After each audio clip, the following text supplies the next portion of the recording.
comedy training smashed. I managed to take the microphone out without tripping over. So my name's Janine, and there's one thing that I need to tell you about me before we go any further. So I can read people's minds. So steady on, you lot at the front. Keep it clean. And I know what you're all thinking right now. It's fucking hell. This one hasn't got a penis. You might be right, guys. I'll be honest, gender equality hasn't really hit this event tonight. And do you know what? I get it. Because male, female, it's actually really scary being up here. Because we have to stand up here in front of 450 people and make you all laugh.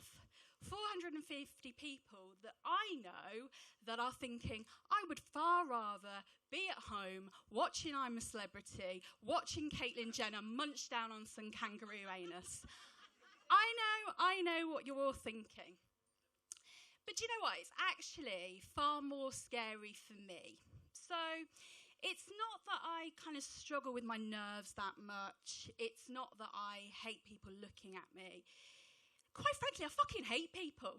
Honest to God, I hate humankind. And what I've done to kind of solve this problem is cultivated what I call a resting bitch face, okay? So I basically walk through life with a permanent expression on my face that says, you come near me and I will slice you. Serious to God. And I don't discriminate. I mean, I could love you or I could hate you, and you are getting the same expression. It looks a little bit like this. Pretty fucking harsh, yeah, right? I mean, you could be Donald Trump coming up to me and telling me that the only way the UK are going to get a trade agreement with America is if I become his personal handmaiden. Or you could be David Beckham skipping up to me in your tight little white underpants, muscles glistening, telling me that you've sacked off that Easy V because what you really, really want is a slightly chubby girl from West Brom.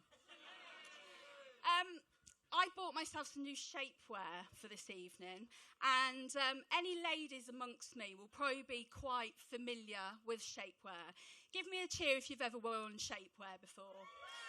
All right, I definitely heard some male shouts there as well. So, shapewear are basically the tightest pair of pants that you are ever going to wear in your life. And they start from about here and they come from about here. And you basically lie on your bed and pull these tight pants up like kind of sausage skin coming up. And it's great for people like me because they hide the fact that a balanced meal for me is a couple of pints of IPA and a pork pie. An amazing meal, am I right? The problem is that the fat's got to go somewhere. It doesn't just disappear. Thought these were my breasts, didn't you? Belly's gonna get ya. But actually, I joke because I have been on stage many times before.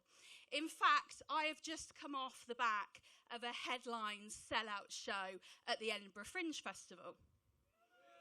Thank you very much, ladies and gentlemen. And this is where I can see you all going, shit is about to get hilarious. This is the reason why we pay £22.50 to come out on a Sunday in December to see 30 people who think they're funny try and be funny. I get it.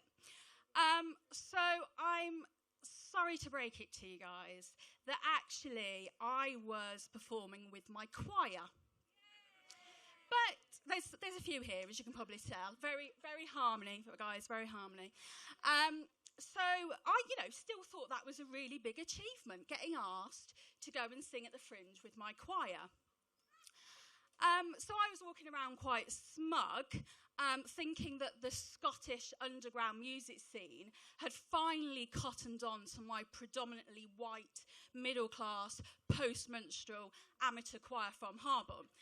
Because seriously, I do bring the age down by a good 30, 40 years. So there's me, Billy Big Balls, travelling up to Edinburgh with my choir, like some kind of touring production of Cocoon the Musical.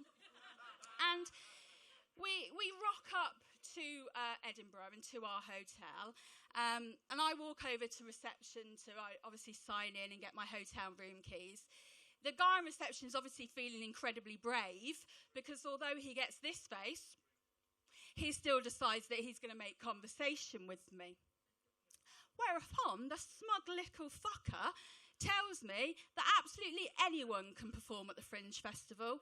As long as you pay for the venue, you are allowed to perform. You could walk out, shit in the middle of the stage, and walk off again, and that would be okay. So, ladies and gentlemen, this has been my dress rehearsal for my debut Fringe performance next year, Shit on a Stage. You have been far too kind, and I have been far too sober. Janine Green, ladies and gentlemen.